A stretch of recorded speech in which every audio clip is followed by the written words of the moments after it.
A former member of Iraq's parliament and a man we can describe fairly as Iraq's senior statesman, Adnan Pachachi, joining us now from CNN Abu Dhabi with his own perspective. Great to have you with us, sir. I want to welcome you to PRISM there, especially in Abu Dhabi, and begin by asking you, put you on the spot here. How would you describe Iraq's government today? I think the Iraqi political class has yet to prove its ability and competence to govern the country. I think what has happened in the last 3 months is nothing short of scandalous.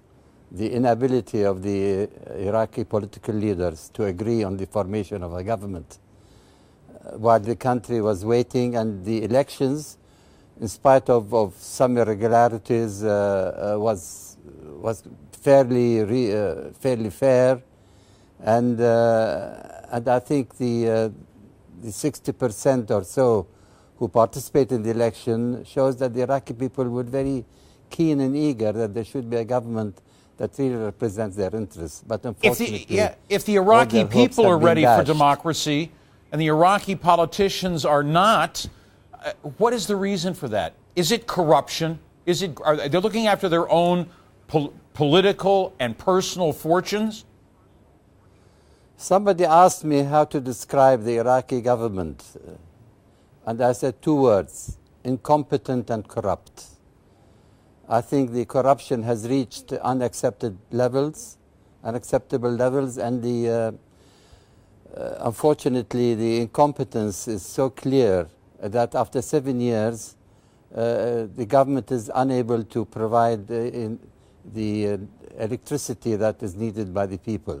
And that's why there have been really very important demonstrations in many cities of Iraq regarding the electricity problem.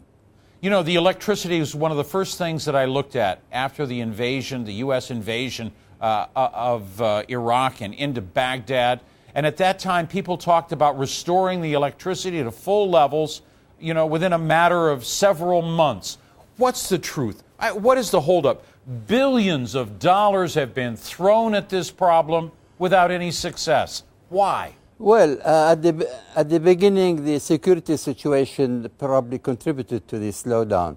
But then later on, when the security situation improved, it was a question of corruption and incompetence. I mean, the people who were running the electricity department were not competent, and a lot of them were corrupt. And that's why, in spite of the fact that Iraq is not a poor country, it has substantial oil revenues, still they have the wrong people in the places which should be given to competent people to direct the affairs of the country. A very important question here, and that is about the future. Adnan Pachachi, I want to ask you this, you know, as a closing question. Do you think that a withdrawal of U.S. forces is going to force these Iraqi politicians to step up and take responsibility, fulfill the expectations of the people of Iraq? Well, I understand the position of President Obama, because the American people want really to see their troops withdrawn from Iraq. And he has to respond to the overwhelming desire that has been shown by the American people.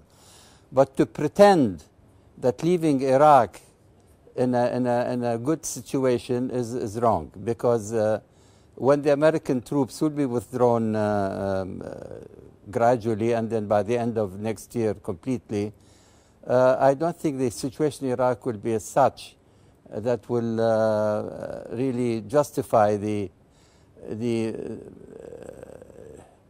what President Obama said and his feeling of that the Iraqi situation will be improving. I rather don't share this feeling of. All right. Well, Adnan Pachachi, we can only thank you very much for being with us. We can only hope that your words are heeded and your predictions don't come true. We shall wait and see. Adnan Pachachi, I want to thank you very much for being with us.